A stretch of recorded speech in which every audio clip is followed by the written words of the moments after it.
pseudo-effectivity. This has been improved in between. Okay, thank you. So thank you very much for the invitation here.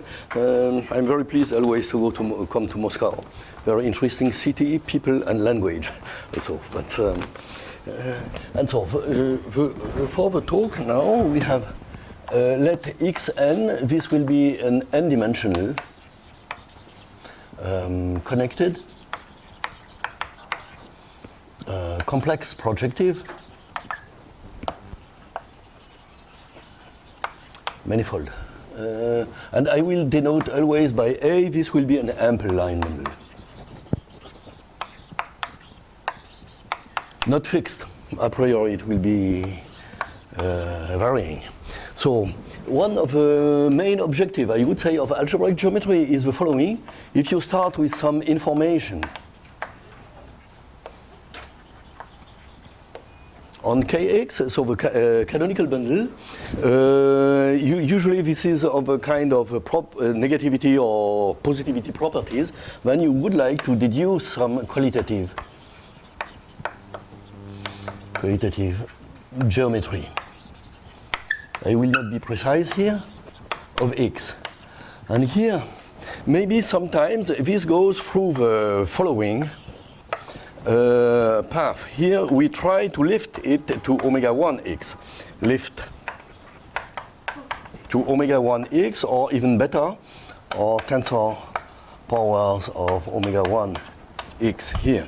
You try to lift this information to this, and then you can try to deduce this. The difference between this and this, for example, is that this thing is not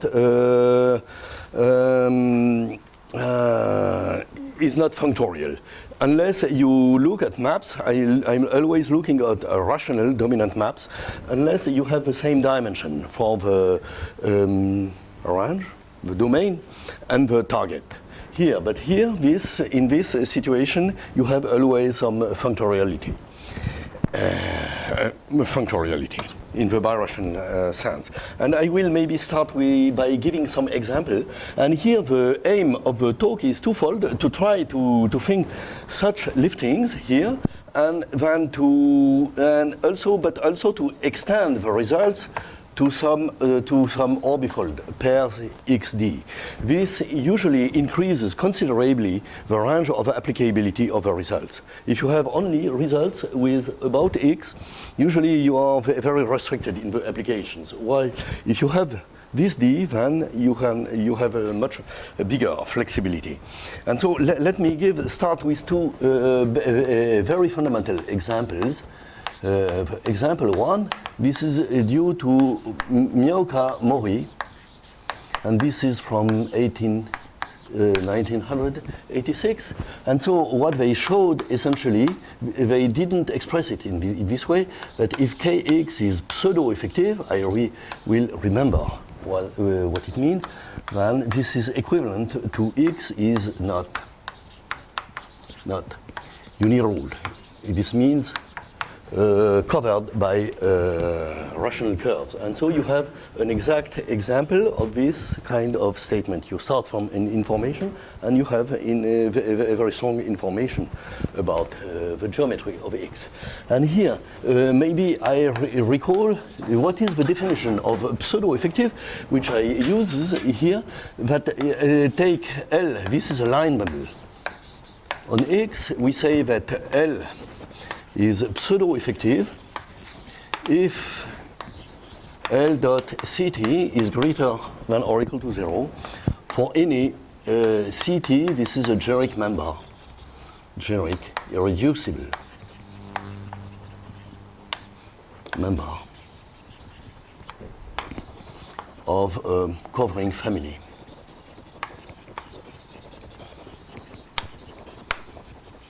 Of curves on X. So this is the meaning, and maybe I will immediately here. This is also equivalent to say that L dot alpha, this is greater to 0 for any alpha which belongs to a movable cone on X here, where this movable cone, this is the closed cone, generated by the classes of such a CT here, CT belonging to H n minus 1 of X, or for example here. So this is the closed cone. So this is these statements are equivalent. For the time being, I will not mention the equivalence with another definition. This will come later. And now the second example, example 2. This again here. I'm looking. This was here for this arrow, and here I'm going to this arrow here. And this was an example of a second statement. This is due to Miałka, always. And this is, I'm not so sure of, this is maybe 87. And it says the following, that if Kx is pseudo-effective, then this implies that omega 1 of X, this is something which he called actually generically semi-positive here. So, and this implies actually that the tensor powers of M of omega X are also generically semi-positive. And let me give the definition here. So we have this lifting. And so once you have this, I need to define what is the meaning. Now the definition is this. Let me, this is a torsion-free coherent sheaf of OX modules on X. And so I will always reserve this letter for such sheaves also. And then we say is generically semi-positive if we have the following property: the determinant of Q dot a power n minus 1, and this is greater than or equals 0 for any a here and for any q, which is a quotient of A. So this is the definition. So what is the difference between being GSP, generically semi-positive, and being for example, for this, here we test,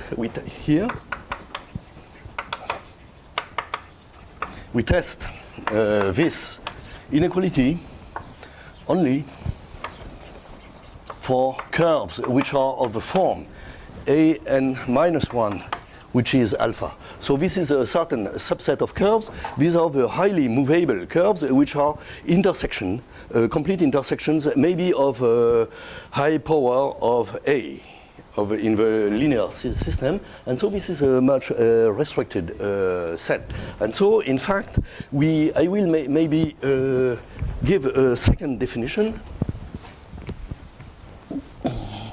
I'm sorry, but there will be a lot of definitions in the talk. And the definition, E will be called to be pseudo-effective if we have determinant of Q dot alpha greater for 0. Here, this will be for any alpha belonging to the movable cone of X here. And so you see that here you have to test this positivity for a much larger set of classes than in the former case. And so this means that we have, in particular, we have E is pseudo-effective, implies E is generically semi-positive. And in general, this property is much stronger than this one. And but let me call your attention that epsilon pseudo-effective in this sense, this is different from epsilon being pseudo-effective in another sense, which is the standard maybe OPE of 1 is pseudo-effective. So the two notions are different here. But this will not play a role in the talk here. What did I want? Yes, and now we have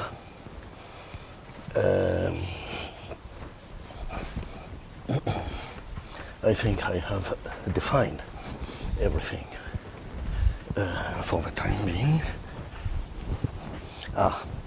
Yes. Let me give an example of application of this. So for the Miaoka Mori, not Mori, but this result of Miaoka implies the following, for example. Assume that Kx is numerically trivial, then this implies, now this will imply almost immediately. I leave this as an exercise. Then we have for any L, which is in omega 1 of x here, so this is a line bundle for example, we have L a n minus 1 is greater, is less than or equal to 0 for any a. The reason is quite simple here, because you go to the determinant of this is a certain multiple of kx here, and so if you go to the quotient, you know that the quotient has a positive intersection against this, and so you can deduce that the degree, and actually the degree of this over n minus 1, this vanishes, so this is the opposite of the degree of the quotient. And so for this reason, because the degree of the quotient is positive or 0, then this is negative or 0. And this implies, from this you can deduce, for example, for any s belonging to h0 of x omega tensor 1 omega 1 of x, if s vanishes at some point, implies that S vanishes everywhere. For example, you have this kind of result, and this is a result which goes in the following direction, which tells you in a certain sense that the sections of these tensor powers for these manifolds, that they are parallel. And so this is also, in order to see that this result is deep, for example, another proof of this is using the existence of Ricci flat Kähler matrix on X, and then showing that by a Bochner type argument that they are parallel. And so this is already a very impressive application of this result, in my opinion. Maybe I want to say, okay. So now I would like to go to some. We had also Miaoka Mori of this. To go to some extensions of this result in the and improvements in the directions which I mentioned. So we have this result, Miaoka of 87. So it says the following, that Kx psef implies omega 1 x is GSP. And so from this, using essentially a little bit the same things with Peternel, we could show in 04 something that under the same assumption, we had Kx is pseudo-effective, implies then omega 1 of x is GSP. And so the proof is follows essentially the same lines. So in fact, the fact for GSP, the important thing is that you can restrict to curves which are ample and which avoid sets of codimension 2 on X. And this is something which makes everything much simpler. Sorry, this is here, psef. Sorry. So you have this, but now we have the following diagram, and now we go from x to xd, And so we had a result with Mihai Paun, and this is that now we have if kx plus d. I have forgotten to explain what I will explain what is this and what is this essentially. If kx plus d, this is pseudo-effective, then this implies now that omega 1 of x, omega 1 of xd here, now this is generically semi-positive. So we have this kind of result here, and now we could improve this to the following. So this is 15 here. Now we have kx plus d is pseudo-effective. This implies then that omega 1 of xd, this is pseudo-effective. And here, I have not defined what is omega 1 of xd. I will do this. So we have, and here the method of proof here is different from the original thing in Miałka, for example, but because here this is in characteristic 0 plus a characteristic p positive, because it produces rational curves here. At the same time, but here we don't produce rational curves, and actually we are just working in a characteristic 0 here in this situation, and the method of proof is different. This, to go in this direction, this is impossible, at least I didn't see how, to generalize this kind of argument here. And, but here, now, with this method of proof, we could also improve this, but the result here, the pleasant thing, for me at least, is that the proof is now much easier and much more transparent. Let me also tell this not only because Michael Macquillan is here, but in one very important ingredient in the proof here was an algebraicity criterion for foliations, which was due to Bogomolov, Macquillan, and which is from 2001. So this is an important ingredient in the proof. And here, the method of proof is essentially the same as here, but the thing is that we have an improvement of this result. Improvement in some sense of this Bogomolov-Macquillan foliation result. So,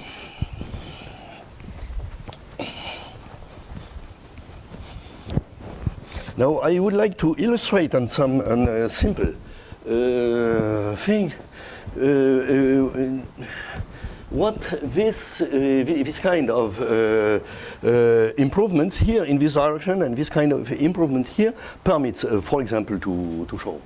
Let me give an easy example. 3, for example. Assume that we start with something which is Fano, with an x which is ample. So this means that x is Fano. X is Fano. As was mentioned yesterday, this implies then that x is rationally connected.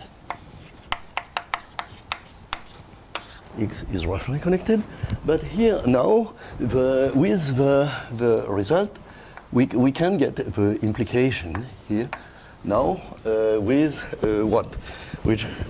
Yes, with this result, with CA13, we can deduce then H0 of x, tensorize with m omega 1 of x, that this is 0 for any m positive. And so we know that conjecturally, this should imply then that x is rationally connected. But this is just a conjecture. this should imply that this is rationally connected. I will explain a little bit what is the argument. This is not complicated. And now, but now if we use, instead of this, if we use the other result, now, the more recent result, 15 here, then we can we can show actually that H0 of x and then tensor product of omega 1 x here, and this implies A. This is 0 for any m which is greater than a certain m0 of A. We have this kind of vanishing.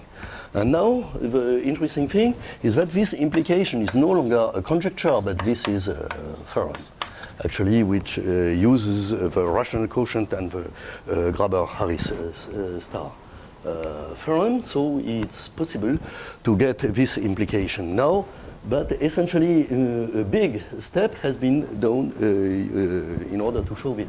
Let me show you how this result implies this here. Wait, so just so I understand, this is all characteristic 0 now? Yes, yes, yes, of course. Everything is in characteristic 0. But I'm saying you don't need to use characteristic P. For this implication, certainly. You need characteristic P in order to produce at least the rational curves when the canonical bundle on no tensor power, when Kx is not pseudo-effective, then you have to produce rational curves, and then you have characteristic P. So if you want, everything is much more clean in some sense. This is separated because here you have a characteristic P positive, and here everything here is in characteristic 0.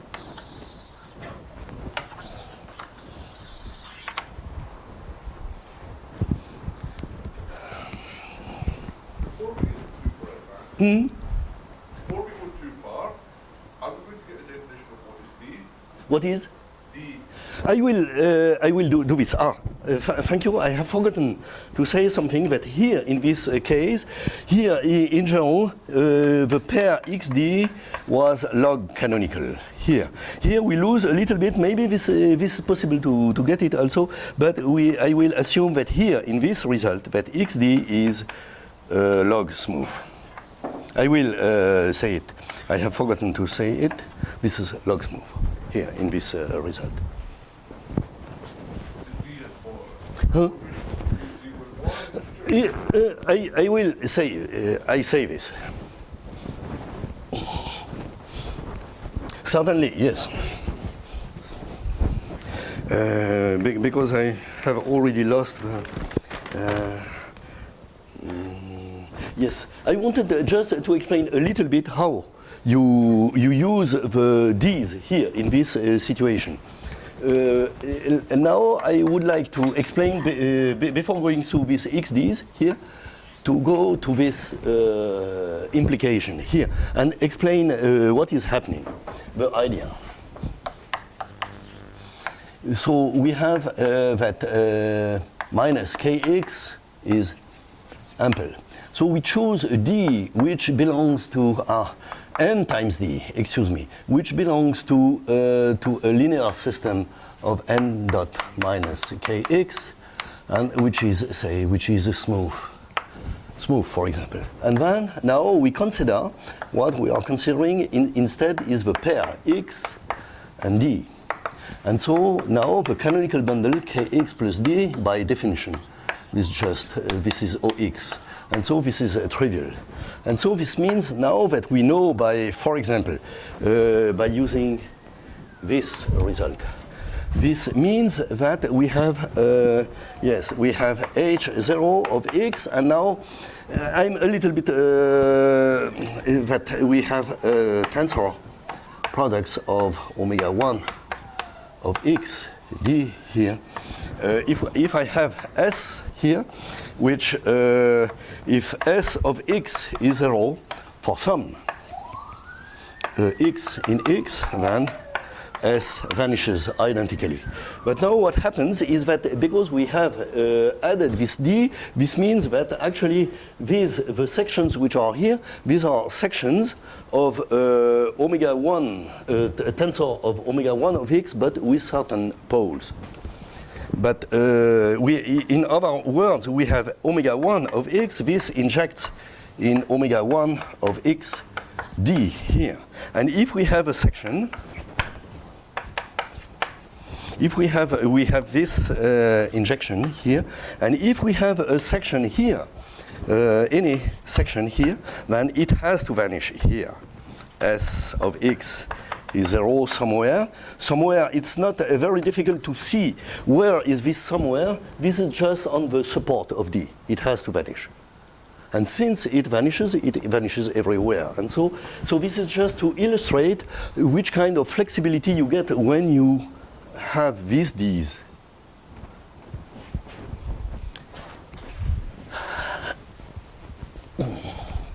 Now I can go, and I will not give full details, many details, because I have not time enough to do this. But now, what are these XD? This is, say, smooth. So in the application you just dropped, Excuse me. Orbifold pair.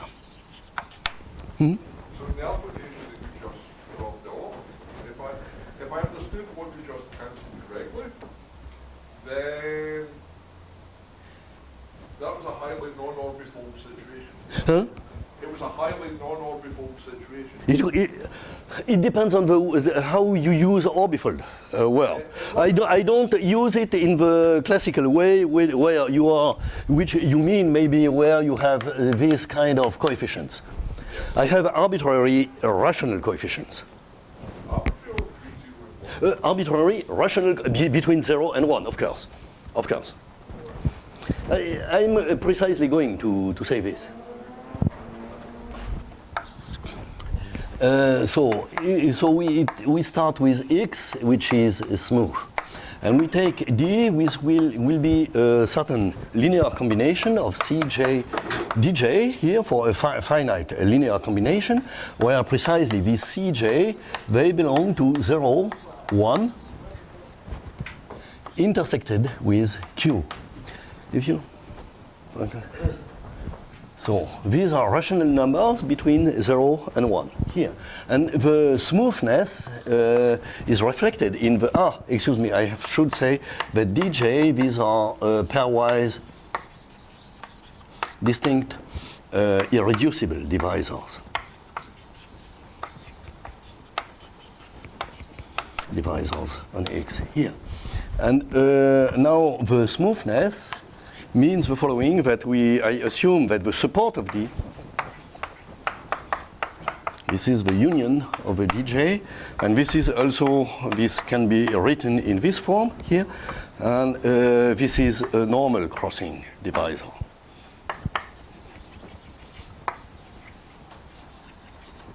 Normal crossings divisor.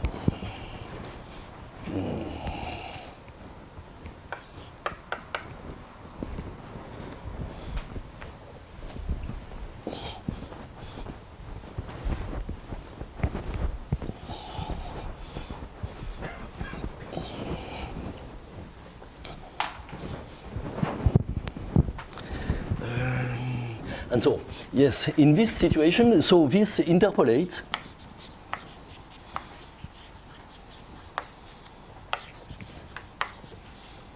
between two extreme cases. The first case is when D is 0, then X 0, this is just X, and this is the projective case.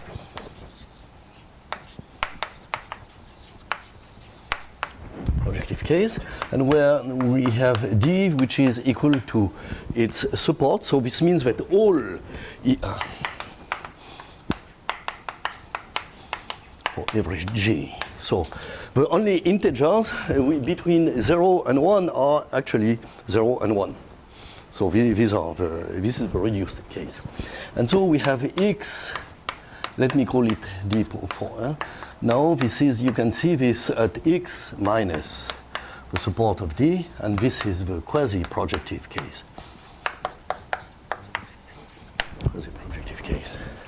And so this interpolates, and you can imagine, this is not maybe a very precise picture, that actually this kind of x, d, this represents at least when the multiplicities CG are of a form, standard form, m1 minus 1 over mj, then this is, you can think of it as a kind of virtual ramified cover of x, which ramifies at order mj exactly along the dj. In general, this kind of cover doesn't exist. So this is the reason why one has to work with this kind of things. And now it's possible to define in a certain sense omega 1 of x d in this situation. And in some sense this is contained in yes, contained in omega 1 of x d, which will be equal to omega, the classical omega 1 of x, and here this will be log of d. This is locally free coherent sheaf. This is the log thing, and here this contains, this will lie in some sense between. Here I'm a little bit cheating because this omega 1 of xd can't be defined on x itself, but only on some, if we want to define it as a coherent sheaf, on some ramified cover. Let me give a local description, a moral description rather, of this, what is this omega 1 of xd, just, but I will keep things to a minimum here.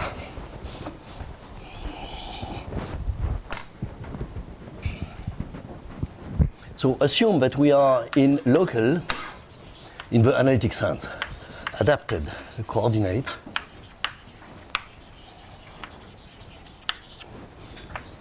x1, xd, xn, such that we have locally, such that we have d, this is sigma of ci, hi,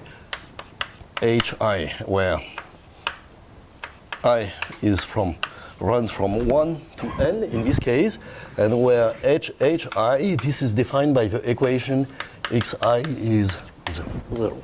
So this is a coordinate hyperplane. So we know then that RD, because it is of normal crossing, we can represent it as a certain linear combination. And morally, but then we will have omega 1 of xd will be OX, the OX module, which will be generated by the elements dxi over xi power ci. Here, I take all these elements here. So in some sense, this looks like a locally free sheaf, but here, this doesn't make sense on this, and so we have to go, this is well defined. Actually, this is not defined on x, but pi star of omega 1 of xd, this is well defined on some finite ramified cover x prime to x with this one, which is smooth. There is a global construction here. This is a Kawamata type ramified cover, which can be defined here in this sense, and then here this will be actually locally free. Locally free on this kind of thing. And I will always in the sequel to simplify a little bit. This is essentially a question of notations, but I will just skip this thing and speak of omega 1 of xd as if it were defined on x in this talk. Just to simplify, because I don't have time to go to add this additional to. Huh? If x prime is smooth, you're assuming that d is simple normal crossing. Yes, yes, and okay, you're right. And pi minus 1 of d here is of normal crossings. I have this additional property, right? Mm-hmm.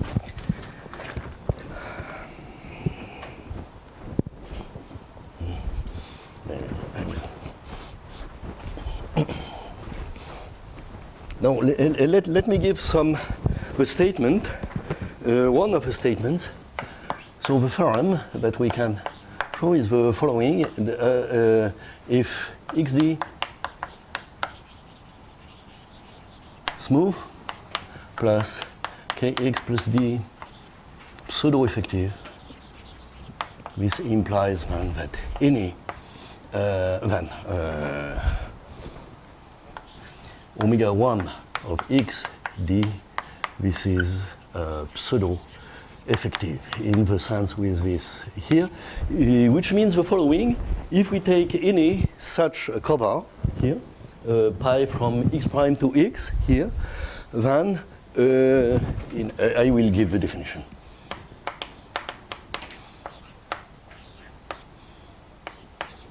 Which is a quotient. One of xd, then we have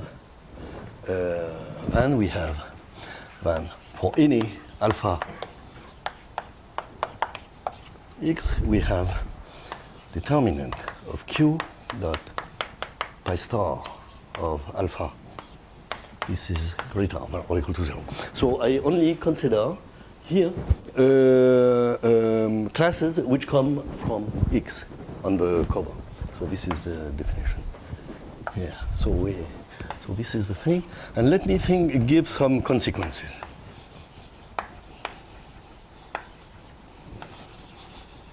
Some consequence. Yes, I would like to add that this is a work in progress, and so we don't know exactly still what are the consequences which can be deduced from this. So these are the first ones which were already obtained from CP1. I will say this. Some consequences. So a corollary one now is that if we have L, which is included in, as told, I will suppress this pi star everywhere. But if this is tensorized, excuse me, and I would like to mention that this implies that we have the same for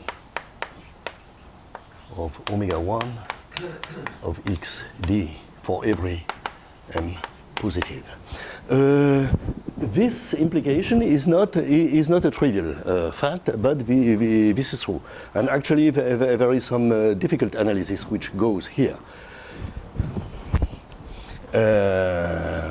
which is not due to us. Omega 1 of xd.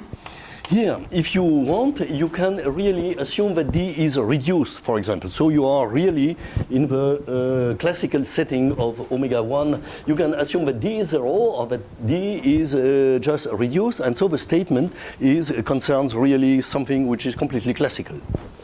If we assume that if there exists some L, which is a line bundle on X here, which is big, then this implies then that Kx plus D is big as well. So this is a kind of strong kind of semi-stability theorem for this kind of sheaves.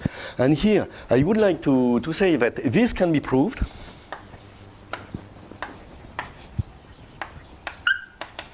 Can be deduced from CPA13, but using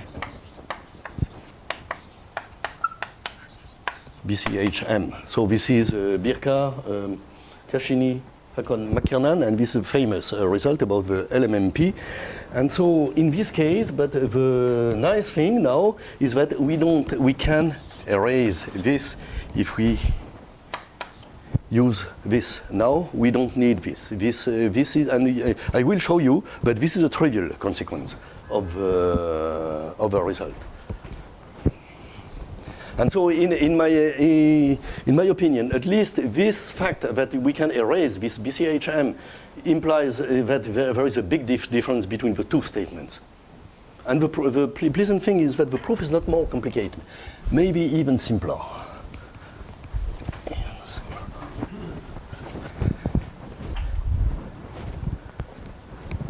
So let me show this.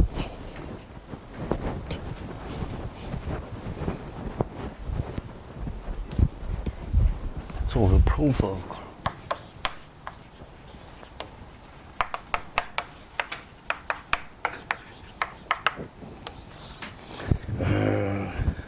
yes, first we deal with a special case, and we will show that this is the general case. Assume that kx plus d is pseudo-effective. Actually, and we will show in the second step that this has to be so, that it's impossible that kx plus d is not pseudo-effective under this assumption here. So then we take, so define let q be, this is essentially the same proof as at the beginning, omega 1 of x d, maybe, divided by L. So what we have is that determinant of Q, this is now a certain multiple of kx plus d minus L here. And this actually, if I'm not mistaken, this is n power n minus 1. So this is a very explicit thing. So you have this, but this implies now that c times kx plus d, this is L plus determinant of Q. And now this one was assumed to be big, and this one is pseudo-effective. And this implies that it is big. And this is finished for this case. Okay? The only thing is that if you add something which is pseudo-effective to something which is big, then you get something which is big. That's completely trivial. Now, in order, so and this is, do you see here, if you have only GSP, you can't conclude this kind of thing. This is very difficult. And this is here, that here we had BCHM, which was used in order to reduce a minimal model, and so very unpleasant argument.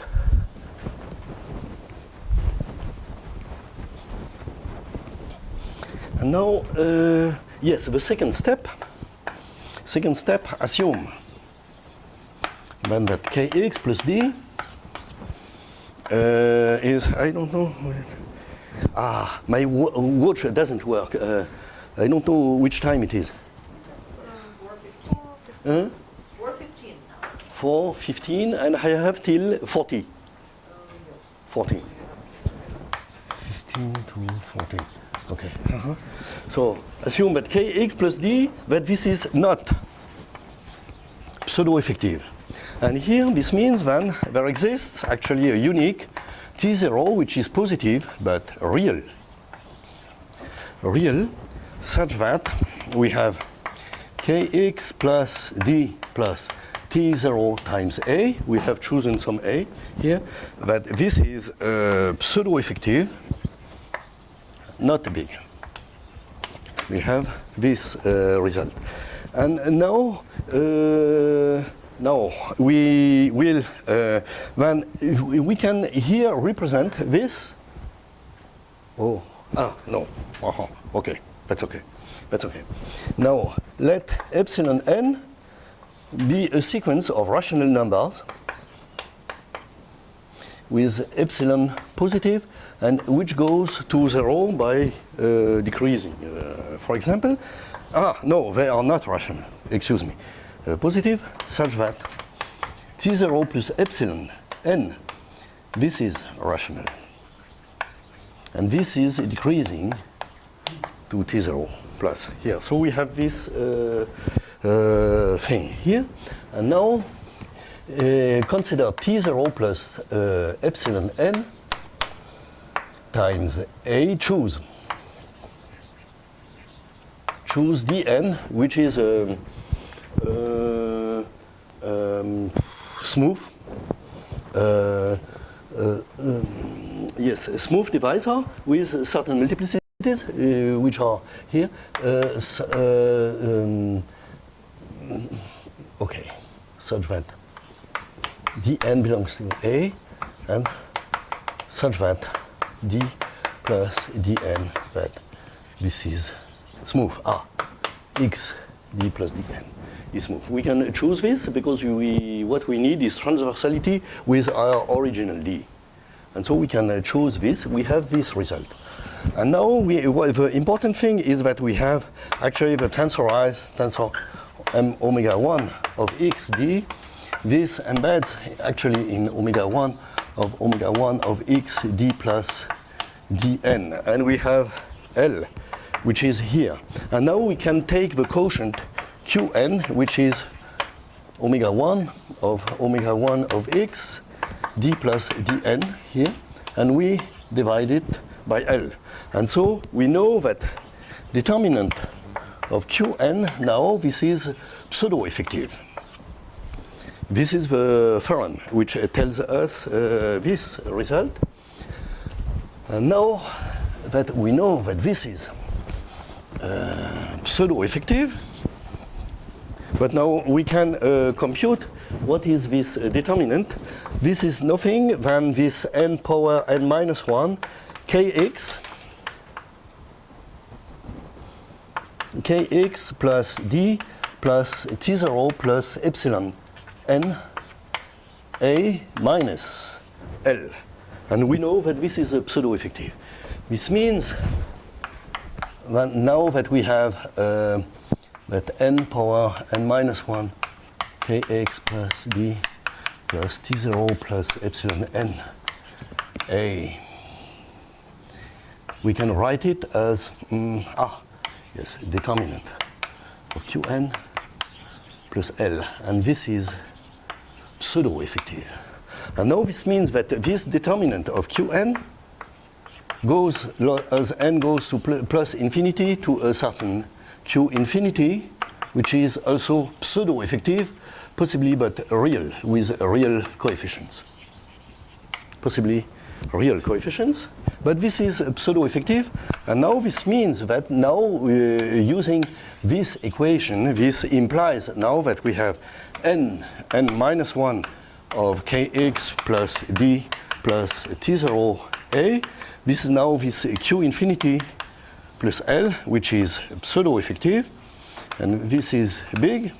And so this means now that this is big, and this means a contradiction.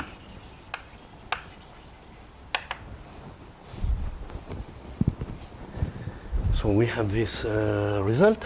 So BCHM previously was used in each of these two steps. In the first step, to reduce to a log minimal model, and in a second step, in order to show that T0 belonged to Q.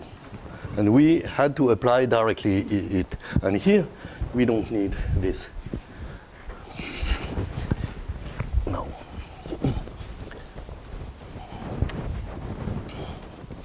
And here I will not give maybe too many details because I'm lacking some time.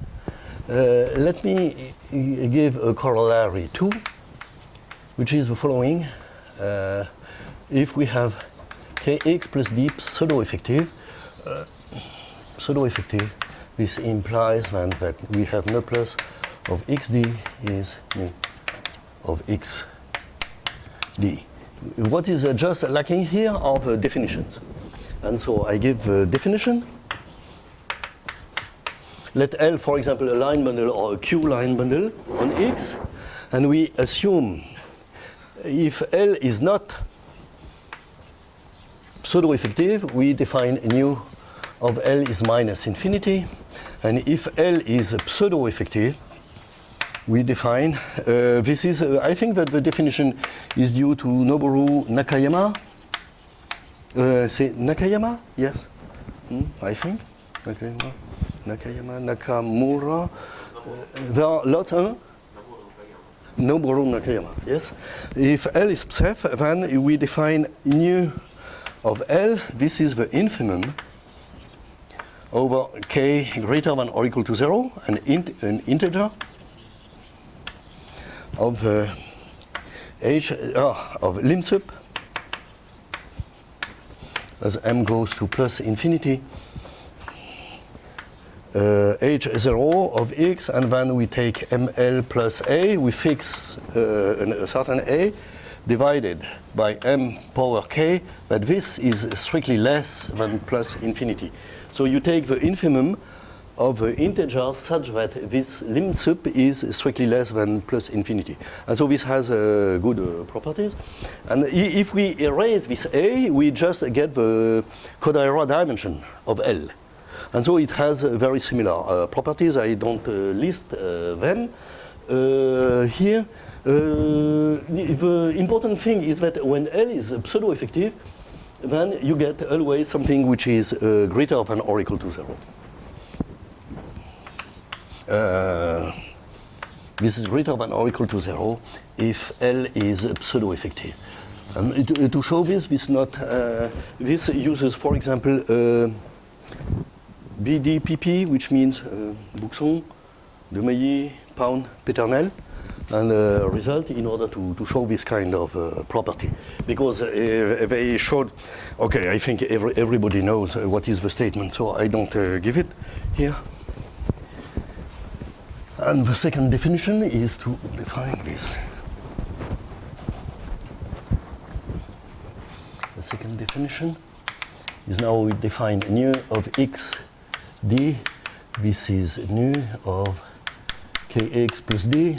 Implicitly, I assume that everything is computed on x. So all of these things, yes, I said it because x is fixed here. So we have this, and now nu plus of x d. This is the maximum for L. We have 1 of x d. Here I need to go to a cover. L and for any m positive, and rank L is 1 here. Of nu of L. So this is the maximum thing. If you prefer, what happens is that you look actually for all rank 1 subsheaves in all of these elements here, and then you take the maximal of the nu that you get. And so we have this, and this is very clear that nu plus of x d, this is certainly greater than nu of x d. You just take L, which is kx plus d, maybe taken with a certain m times with a large m, and then you can embed it in this thing. So this means that you have this. But the non-trivial statement is that we have the reverse thing, and the proof I will not give because it is completely trivial, and I leave this as an exercise for students.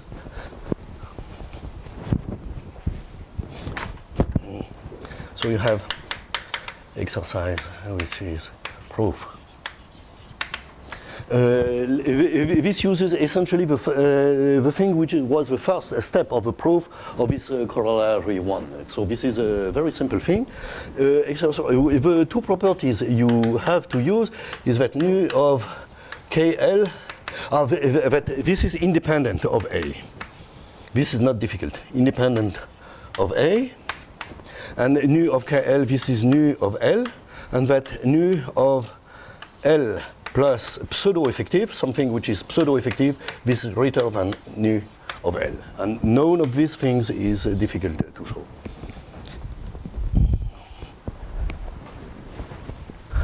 Now, I will just say, I don't know how. 15 minutes left, thank you.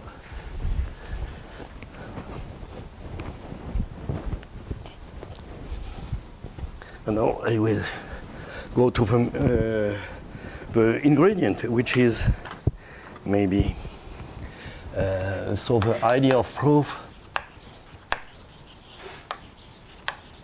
of the theorem. Let me, when d is 0. The proof actually is not much more complicated in this. In the general case, the difference is exactly as in CP 13. And so we have the idea of proof is the following. So the first step.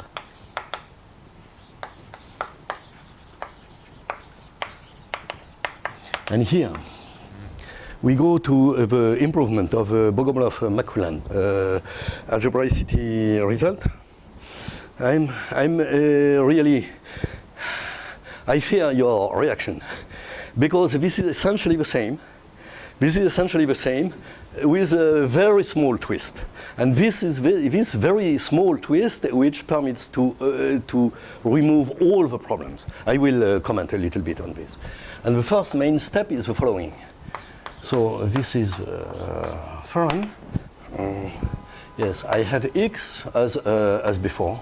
So yes, let me call x f alpha, which is such a triple where x is a smooth projective, and that f into x, this is saturated subsheaf, which defining a foliation.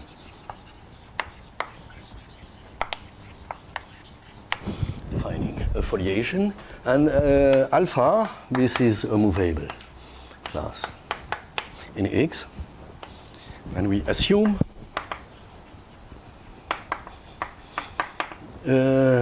that that mu alpha min, I will define what it is of f, that this is strictly positive. Then f is algebraic. Is algebraic, and this is, I think this is the main statement of the theorem, but we can, and also additionally, it leaves, or C. I don't so much insist on this, because I believe that the really important thing is that this is algebraic. And let me tell you what is the meaning. Id est, every leaf is an algebraic submanifold of X, or equivalently we have the following statement, or equivalently